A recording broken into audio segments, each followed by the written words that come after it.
butterfly is also known as metamorphosis. So yun ang tawag sa process ng development ng butterfly. Then ang butterfly belong din sa basic order na tinatawag na Lepidoptera or meaning scaly wings. Kasi ang bawat wings ng butterfly is covered with tiny scales. And during rainy days, so yun ang isa sa nagiging defense mechanism nila para maging waterproof yung mga wings nila. So ang butterfly, ang medium niya is to reproduce o magparami. So find mate and lay her eggs. So kaya niya mag-lay ng 1,000 to 1,600 na eggs sa loob po ng kanilang lifespan. Then doon muna lumingin. Nagpipid sila, kumakain usually flower nectar yung pagkain nila. Pero sometimes, kumakain din ng butterfly ng juice ng rotten fruit at saka urine.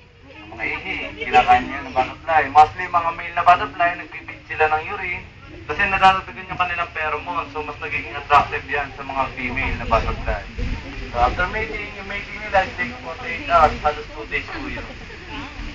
And after mating, maglilay na sila ng egg, usually at the top of the lid. So maliliit lang ang eggs nila. And after 3 to 5 days, lalabas na doon yung caterpillar. So caterpillar or larva, this is the eating stage of the butterfly. So makita natin dito, may mga alagang caterpillar.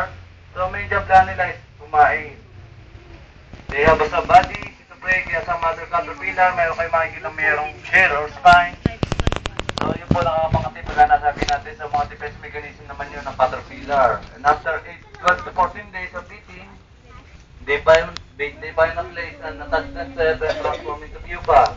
So makita natin dito yung mga pupa, merong kulay green at saka may kulay brown. So yung pupa, yun na yung resting stage. So hindi gumagalaw yan, then the outer skin of pupa is hardened. Then napaprotektahan nila sarili nila sa pagkakamuflage. So pagka nag-pupate yung isang caterpillar sa malapit sa green, so more on green, naging green din yung pupa. Pag more on brown, so nagiging brown din yun.